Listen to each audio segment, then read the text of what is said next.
Good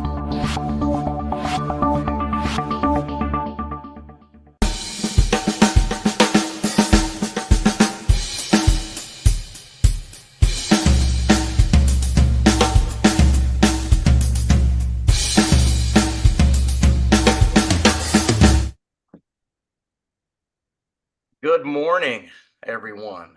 Happy Monday morning on this week of Thanksgiving. I saw the neighborhood sign as I come in. They change it for the holidays, and it says Thanksgiving, not just today, but a way of life. So, kind of changes the way you think about this time of year. I know we all celebrate a diverse set of holidays in the same time frame, and what we can do with those is really have a chance to reflect on the year. So my name is Zack Otey. Normally I'm here with my wife Kimberly to host your Money and Mindset Mondays, and she is otherwise disposed this morning. She's doing some parent duties, and so I'm here to talk to you about some things that are near and dear to me. Our question of the day is, why should I build a team? And what am I talking about from that perspective? We'll get into that a little bit. Some of you might have noticed that the landscape of the employment world has changed a lot. I was reading earlier today. I read a market commentary every morning on the stock market and on how things are going in that world and anything that's new and different. And one of the big trends is fractional employment. And you guys might have heard of that, some of those things. I know that the fractional CFO kind of became a big deal a few years ago, where companies needed a CFO, but either didn't need a full-time one or they couldn't afford a full-time CFO. So they would hire the expertise in a fractional capacity. So other companies would share the same employee. So what does that mean? For a lot of folks, it means that there are a lot of people out there that are not working full time in any one endeavor. I don't know about you guys, but I'm a big fan of multiple streams of income. We've talked about that a lot on the Daily Huddle, and Kimberly and I talk about that a lot on a regular basis. It's very quick to see income streams come and go. We thought prior to COVID, if we had a salary job, that we were taken care of and we were set. And we realized that those that were self-employed actually had a little bit more job security in those times where business just completely shrank over those that were reliant on a company having the profits and the ability to pay them. So the question, why build a team? There's two different reasons, really. And what I'm talking about this morning, I'll go, call out the elephant in the room. A lot of people have had experiences with direct sales or network marketing or MLM. There's all kind of different things that you can talk about from that angle. And I'll address a little bit what to look for in something like that, if it's something that you're interested in. But more than that, I want to address that what most people that are building organizations in those types of businesses are building is they're not building something to convince or to trick other people to join their team. They're looking for like-minded folks that see the same vision for the mission that the company that they represent has, and that people that want to get on board and be part of a team. So for me, why build a team? It's two-pronged. Like I said, first and foremost, it's surely a profit center. It's one of those things where you look at outlets. I know that when Sam Walton was building Walmart, I've heard this story so many times before, that he put out feelers, experts, and he said, all right, we want to double the volume of the company. What should we do? What should we focus on? Should we focus on doubling the amount of products that go through each outlet, or should we work on doubling the number of outlets that we have to move those products? And they came back to the table after doing their research, and they said we should double. One said we should double the number of outlets, and somebody else said, well, yes, we could also just save that money on that construction and just double the amount of production that goes through those outlets. And what Sam Walton said was, let's do both, right? He said, I like it, great, let's go wide open. So in essence, when you build a team in a networking or a distribution business, you're creating outlets for your products to flow through.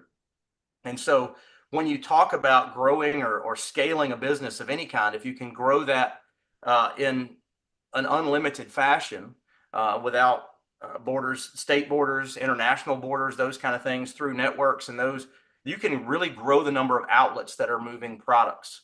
The second side of that is that not only can you grow the number of outlets, but you grow the number of hours that you have in a day.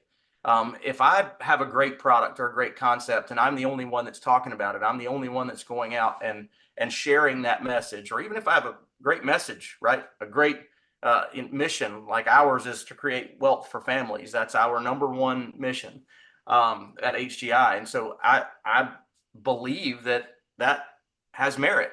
So when I talk to folks about being on our team and getting them out in the field, that's the message that they share. It's not really selling a product. It's an overall concept of how can we help families be in a better financial position after we sit down and meet with them. So getting that message out wider and faster. I've got 24 hours in a day. I've got to sleep some, right? I've got to actually sell products to make money, because I don't get paid when somebody signs up or joins my team. We only get paid when we help families. So I've got to spend some time sleeping, some time working, and then I want to spend some time with my family too. So I only have, let's say, 8 hours in a day. Well, if I can get 10 people that see things the same way I do and want to commit some time to that, then I can increase that to 80 hours in a day, which is something you just can't do on your own. So building a team is one of those things that that can really, all right, here we go. I want to make sure I can share my screen with you guys. And I'm going to share this one situation with you. So just to see the impact that that you can have. And it doesn't matter. You can apply whatever business, whatever you're looking at from that perspective to this similar model. That's one of the things that I tell people when they're looking at these direct sales or network marketing type businesses. And we're more of a hybrid. We're very regulated. We have to have a license to sell the products that we sell, and we have to, meet certain things. So a lot of these companies and a lot of these opportunities, if you will, have great products, and they have the ability to make a good bit of money, even go full time in that endeavor if you choose to. But the biggest question is, how many people do I have to have in order to make an actual good living in that situation? So what I like to show people is that we have 3, 4, 5, 6 different ways of making an income, right? So we start people out at a 45% contract when they're in training, right, or when they're learning the business. And if I have, what we see here is personal production. If I'm going out and selling, remember I talked about why build a team. If I'm going out and selling in the financial services world, we can make a good living. There are 3 things I tell people to look at when they're looking at this type of an opportunity, right? Number one is when I sign up, does somebody make commission? If somebody's going to make money off of me just saying I want to be a part of the company, to me that's a red flag. And I'll hit this real quickly so you can see this. In some things, you got to have thousands of people on your team to make a decent living. Well, in the money business, if I'm just helping 4 families a month save an average of $300 a month towards their retirement at the entry level contract, then I can make somewhere in that $60,000, $70,000 range. As I get promoted, that same amount of work, that same amount of volume that goes through that is going to pay me considerably more. Now, not the same clients, but the same amount of transactional work on a monthly basis, right? If I have 5 people working with me in my branch, in my office, you can see that top block then becomes what those guys are making, right? And then the bottom becomes what I can make if I build a team. So I can go out and sell like crazy. And yes, I know many, many people that that have gone to the $1 million roundtable in the financial services world on their own pen alone, selling. But the question this morning isn't, where can I make the most money? It's why should I build a team? The same thing goes with any business like this, is that if you don't have the distribution, or if you increase the distribution, you increase the profit, you increase your impact on the marketplace and the marketplace's impact on your bottom line. So when we talk about that, looking at things to build a team in, right? Why build a team? Yes, for profit. It's also why build a team for me is because it's lonely out there. If you're out there in your own business, and some of you guys do this, you run your own business, that's it, the buck stops with you. You get up in the morning, you put one foot in front of the other, you do those kind of things. And we talk about this concept of the cash flow quadrant that Robert Kiyosaki introduced several years ago, which is you're either an employee, you go from employed to self-employed to business owner to investor. And to understand the team building part of any type of business, whether it's I own an electrical contracting business, let's say. I want to build a team of people so that we can be on multiple job sites at a time instead of just in one place. On the flip side of that, talking about this, if I want to be not just self-employed, right? So the first step in anything is moving from that employee situation to self-employed. Now that might be something you choose to do. It might be something that your job is turned into a fractional employment situation.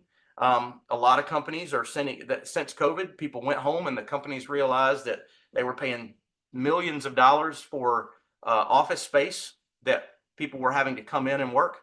And they realized that that was not necessary because they maintained their profitability through that COVID situation. So a lot of people are now having the opportunity to choose, hey, I want to work remotely. I might be giving up some of my benefits. I might not have a full-time job, but I still have pay. I might have all those things still, but I want to work remotely so that I can not drive and spend an hour in traffic each way. If you're in the Atlanta market, getting anywhere in and around there, we take our daughter to school. We live in Charleston, South Carolina. We take her to school downtown. We know we're going to spend 30 minutes in the afternoon going there and 30 minutes coming back. But in the morning, it's going to be a solid 45 minutes or more traveling in both directions. So if you can get that time back in your day, then you might have time to put a different income stream in there, right? So where you could say, I got 4 hours of my day back, right? So a lot of those things are happening with people now with fractional employment that you could be aware of. So talking about how to build a team and where to build a team is the next thing that I kind of wanted to go into with you guys. When you're looking at these types of businesses, like I said, a lot of I know there have been a lot of vitamin companies, a lot of people that provide great skincare, those kind of things, provide great products, but you'd have to sell thousands of them a month based on what you make per product in order to do those kind of things. There's also red flags that I would tell you to look for, such as an auto ship. A lot of times, if you sign up for something, the big goal of the company is not only to get you to join the team and maybe sell something, but more than anything, it's called internal consumption, where they get you inside the system. And part of being a good teammate or being a good supporter of the business is to change over to buy those products. That happened a long time ago. Our first exposure, Kimberly and I were both in Amway way back in the day. I got no problem with Amway. They had a lot of great products, a lot of good things.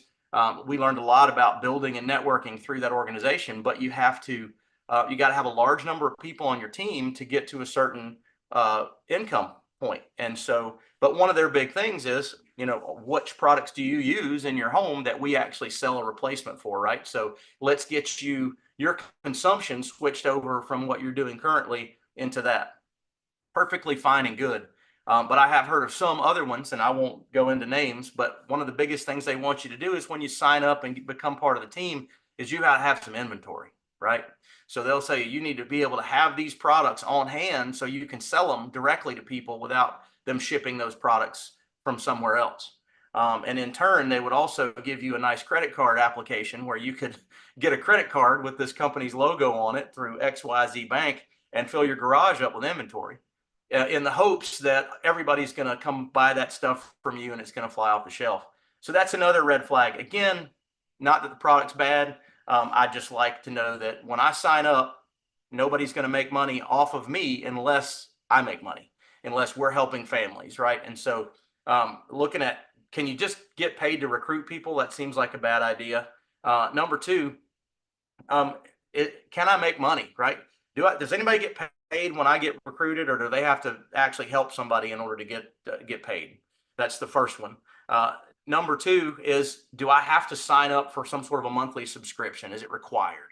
Not saying it might not be a good idea if there's value there or if there's a product that you want to use, but is it required for me to keep that auto ship coming in order for my code number to stay in line or for whatever it is? That just seems kind of like, to me, I don't like it. Number three is, can I make a living just selling the products?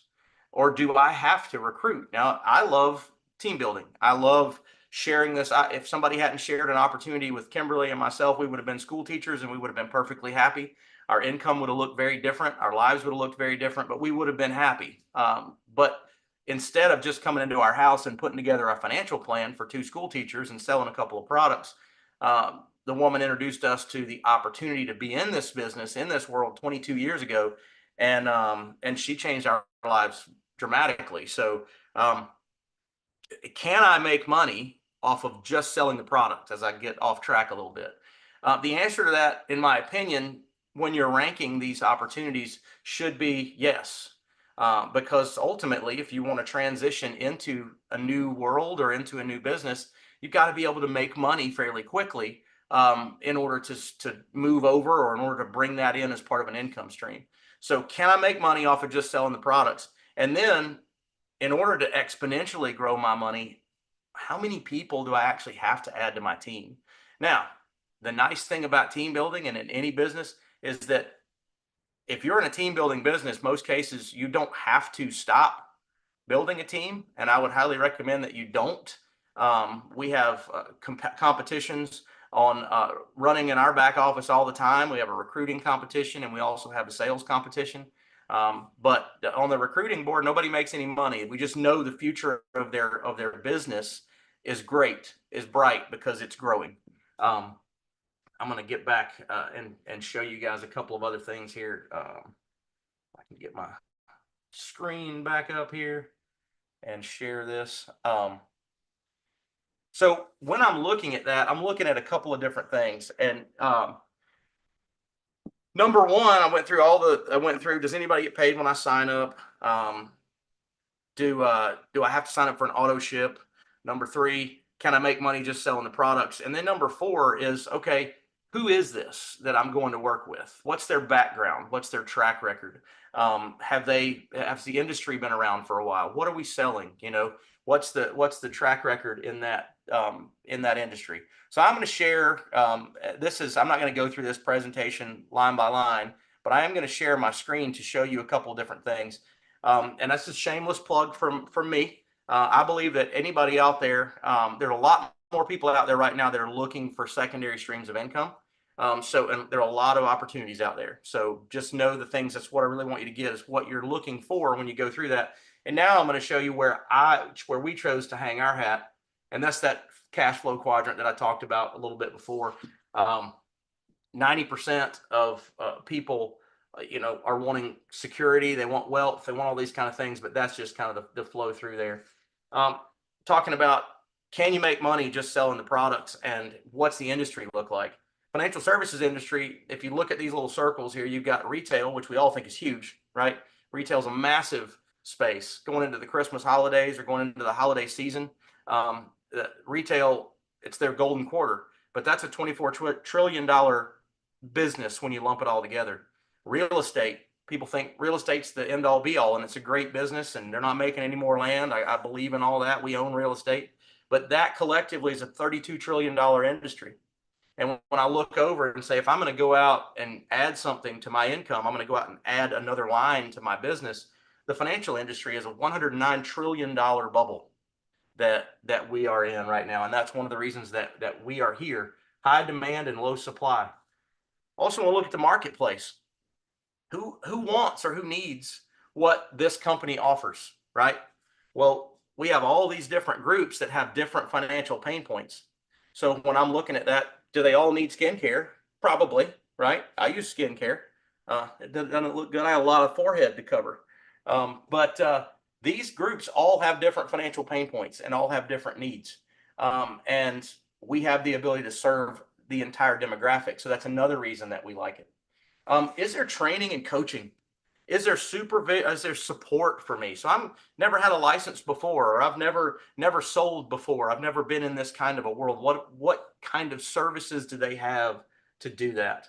And then what's their vision? What does this company want to really accomplish? So our vision, as you can see at HGI, is to lead the financial revolution, and our mission is to create wealth for families.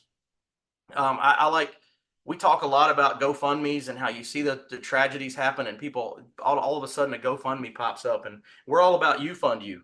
We're all about teaching you how to fund you so that when something does happen, or if something does happen, you're prepared for that. So leadership, where is it? Our founder, Hubert Humphrey, this guy that you see here in the picture, he was instrumental in growing and building the A.L. Williams business back in the 80s, sold to Citigroup. And it's still a multi-billion-dollar company now under the name of Primerica that's out there in the insurance world, still kicking and going. In the 1990s, he was the fastest growing broker dealer of securities and products in the country, sold that to Transamerica. It's now Transamerica Financial Advisors, also a multi-billion-dollar company. So two companies that were built and sold. In the 2000s, they led the real estate and mortgage revolution with World Leadership Group. Made a big mark on that entire world, and now here we are with HGI. So when you talk about track record of who's been where, have the companies they've built been successful and stuck around, and if I build a team in this company and something changes with the leadership structure, or something goes away, like they sell the business, or something changes, will my business stay intact? Because I don't want to build something and have to rebuild it and redo it. I want to build it once. We have a system also. That's another thing, is if I come in cold and I don't know how to grow or build a business, what support do I have and what systems do you have in place to take us to that next point? And then lots of fun things like that. Let's see what else. Lots of concepts that we teach. I want to go not really through the concepts as much as, yep, I'm going to stop that share right there. I could go on and talk about HGI and why it's been great for us. But it's really when you look at the networking and team building type of business, and you want that unlimited potential for growth and unlimited potential for income, and you want to take that belief you have in that structure, right? If you have belief in that structure from previous endeavors or whatever else, and apply it to a business that has those things in the right order that I just talked about, from what you should be looking at to do that. Now, this was where we chose to hang our hat. There's things that out there in the industry right now that would consider themselves competition. I think we're a differentiator from that. We have many things that they don't have, but there are a lot of great opportunities out there to look at. So when you start your journey of adding streams of income, don't always think that I've got to go buy a food truck and I've got to put this massive investment in to get started. That's one of the main reasons a lot of people don't go into business for themselves, is because they feel like it takes a massive capital investment. That's another thing that you want to look at from that perspective, is how much does it cost me to get started, and when can I make that money back? And I'll give you so we only require one license in most cases. We're building a money under management platform right now, which requires additional licenses. But to offer most of what we offer at HGI, it requires a life insurance license only. And so that is it's a 40-hour course in most cases, minimal cost. There's online classes for that, where you can take it in the comfort of your own home, right where you're sitting now looking at this on a computer screen. You do have to go to a testing center in most cases in your state, depending on where you are, to physically take that test. We have a startup fee that gets you access to your back office and all of our training and all the tools, as well as a CRM that would cost you thousands of dollars if you went outside. You get all that for free after you pay a $199 startup fee. I say that because I want to be open and transparent, but ultimately what you get when you sign up is you get a code that takes you to that life insurance class, and it reduces the cost of that online class from a little over $200 down to $25. So when you say, when do I get my initial investment back? I get it back as soon as I sign up for my life insurance class, because we're giving you that value once you come on board. And then I have a slide there with all the producers or the product providers that we use. We're a real deal in this industry, and we work with the top producers for many of the the top companies that you've heard of before out there, AIG Corbridge, North American, all these companies that do a lot of business where they're number one producer for those kind of things. So you want to make sure you've got the right network, you've got the right support, you've got the right products that are going to pay you for that, and you've got the right system that's proven to be able to accomplish those kind of things going down the road. I'm not saying we're the only ones out there. I'm pretty proud of what we do and how we do it. But if you are looking, just remember those red flags and remember the things and find something you're passionate about, right? That's one of the things that helps you build a business of any kind, is being passionate about what you offer. So, learn and grow in a different industry, in a different direction. I challenge you, if it's something that you're looking for in the Christmas time. My mom used to always go get a job at Sears. I remember she was a school teacher, and when she had time during Christmas, she would go add hours to her day so she could make extra money to buy gifts and do things that she couldn't do on her teaching salary. So there are people out there looking right now. You might be one of them. So if you are looking and you're watching this right now and you want to get in touch with me about this opportunity, you can reach me at Zack, Z-A-C-K, at joinhgi.com. That's Z-A-C-K at joinhgi.com if you want to ask any more questions. Anybody that's on here right now, let's open it up. If you have questions for me or comments about what you've gone through or dealt with or successes that you've had in the past, we got just a couple minutes to have a little dialogue before we sign off. So anybody have any questions about my experiences, or maybe it's a something that you've dealt with in the past? Gio? Yeah, I was hey Zach, I was gonna ask you, one of the things you were mentioning at the beginning, if someone, a lot of people, a lot of us live paycheck to paycheck, right?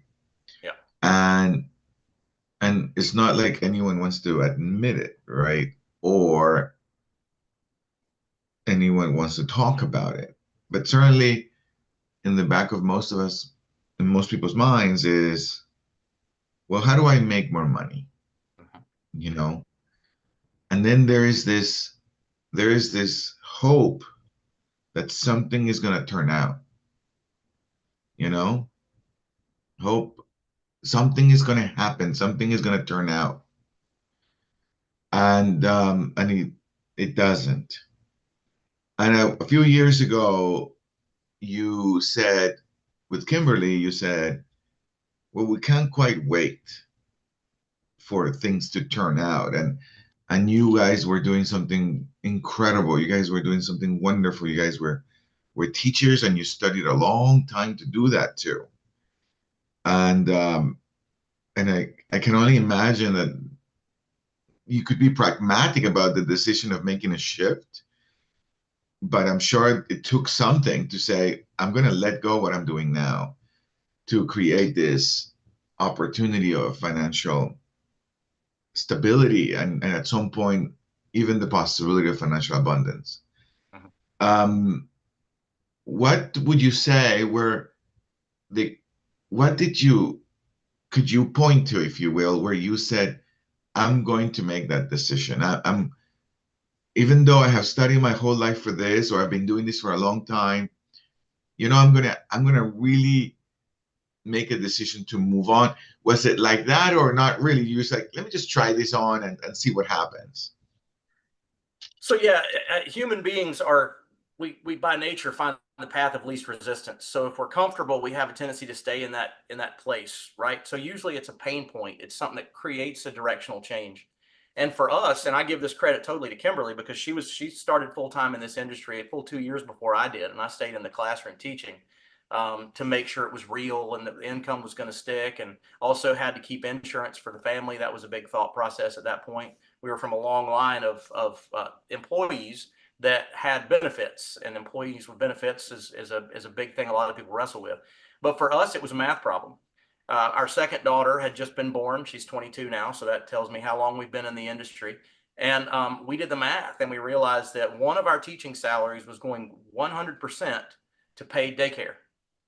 And so it was a math problem, but it was also an easy decision from that point, because why would we do that if Kimberly could just stop working at that point, not because we were a super traditional household. Trust me, I've washed my fair share of dishes and laundry and still do that, but that she was the one that was dedicated to this. She was the one that was pushing it. I was very comfortable where I was and liked my coaching and my teaching. So that was what it was a math problem. And it was a financial pain point that said, we're basically capped in the education world. You can go back and get more classes, get more degrees, and then get a percentage bump in what you make, change your job responsibility to administration or whatever. But there's really no ability to scale that, right? You can't teach multiple classes at the same time. You can't grow that income. So that was the trigger, was the math problem that made it an easy decision, right? We're not going to go backwards, right? Because we're going to lose the daycare expense. Kimberly's going to be able to do that, but also be able to start part-time in an industry that could be lucrative. And thanks to her hard work and the opportunity offered to us by Jeannie Penland at the time, it was a life changer. But you're very right. People, we will sit and think one day and hope one day. There was a book that came out years ago, and then they made a movie about it. It was called The Secret, and a lot of it was about mindset and what you focus on and the law of attraction. And one of the biggest parts of that book, they said, now if you just sit around on your couch at home and think positive thoughts, ultimately they're going to come take the couch out from under you, because that's not going to be enough to do it. Going to have to make steps on your own and make a decision to commit. So yeah, very good point. Thanks, Gio. Well, I know time is up, but I even have more questions for you. So thank you for answering that, and next Monday I'll do the follow-up question. Okay, sounds good. Well, guys, appreciate your time. I hope this has been valuable for you. And remember, give yourself options. More than anything, give yourself hope. There's plenty of ways out there. If you're in a spot where you need to change your direction, that's what the Daily Huddle is here for. We want to be a positive influence on your life every single day of the week. So we remind you as you leave to love, laugh out loud, stress less, realize there are solutions out there. You just got to look for them. Take care of your body, eat good things for you, know what they're going to do to you, and know what you're doing to yourself there. Give your time, give your love, give your support, just give. It feels better and it heals you as well. Sleep. I also talk about self-healing. Get your sleep, rest every day, and then exercise, move. And then finally, you get one chance to respond to a stimulus. So take your gap between stimulus and response and check yourself before you react in a way you don't want to. Guys, thanks again for being here with us. See you same time, same place tomorrow on the Daily Huddle.